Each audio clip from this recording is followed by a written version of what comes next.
ating halaan. Bukang-buka na. Mga lods, maiba naman. Halaan.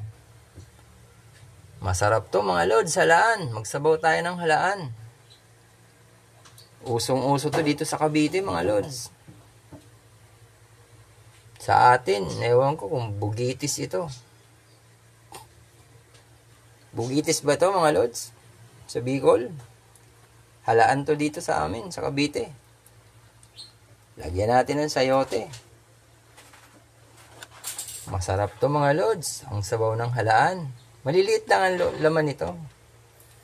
Sabaw-sabaw lang to mga lods, halaan. Ayan yan mga lods, oh. Sa atin, maliliit kasi yung bugitis. Malalaki naman yung punaw.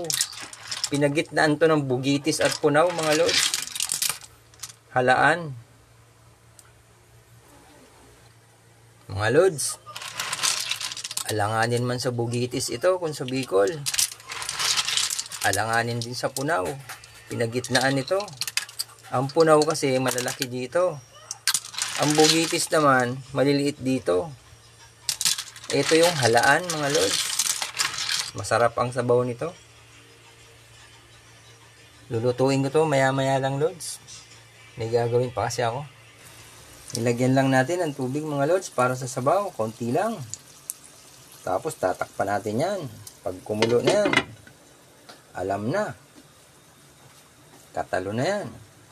Mga lods, ang ating halaan. Bukang-buka na. Maliliit lang mga laman yan lods. Sabaw lang yung habol natin dyan. Maliliit lang yan, oh.